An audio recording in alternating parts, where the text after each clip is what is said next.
नमस्कार, मैं डॉक्टर आशीष श्रीवास्तव हूँ, सीनियर कंसल्टेंट न्यूरोसर्जन, दिल्ली में कार्यरत हूँ।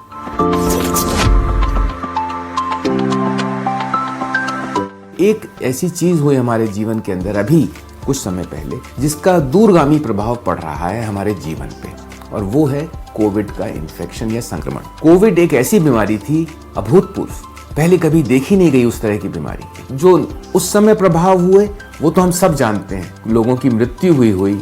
अब उस बात को करीब 3 से 4 साल हो चुके हैं, लेकिन एक चिकित्सक के तौर पे मैं आपको बता सकता हूं कि उस संक्रमण से प्रभावित लोग अभी भी बुरे स्वास्थ्य के लक्षण लेके मेरे पास आते हैं।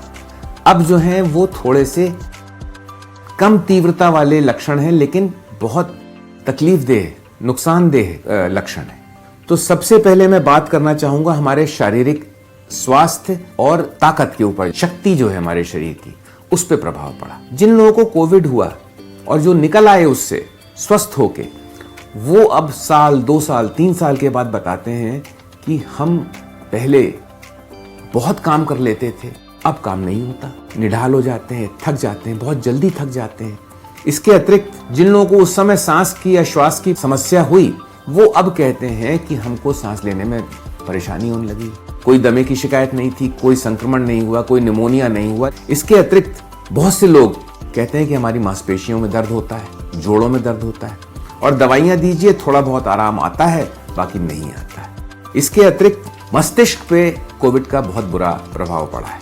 बहुत से लोग इस बात की शिकायत करते हैं कि अब हमारा मस्तिष्क जो है उतना तेज नहीं रहा, उतना एकाग्रता नहीं हम कर पाते कोविड के बाद। स्मरण शक्ति, याददाश्त, इतना बुरा प्रभाव पड़ा है। कुछ लोग कहते हैं हम तो अब भूलने लगे हैं सब चीजें। बिना किसी कारण के यदि आपका बुखार 2-2, 3-3 हफ्ते चलने लगे, शरीर आपका शिथिल हो गया है, लड़ नहीं पा रहा बीमारियों से, वो भी कोविड का असर है। इससे लड़ें कैसे, बचें कैसे? थोड़ा सी मेहनत करके हम अपने शरीर को थोड़ा सुदृढ़ करें, थोड़ा उसमें शक्ति बढ़ाएं, संक्रमण से लड़ने की, बीमारियों से लड़ने की, और अपने को थोड़ा सा जो है और अधिक सशक्त करें कि हमको उनके लक्षणों का असर कम हो जाए।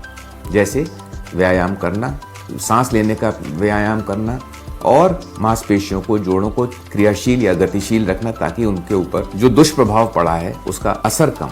इसी बीच एक बुरा समाचार और आ रहा है। उसी प्रकार का या उससे मिलता जुलता एक वायरस और संसार में फैलने की तैयारी में है। इसके लिए तैयार रहें, उसको फैलने ना। उपचार से अच्छा है बचाव।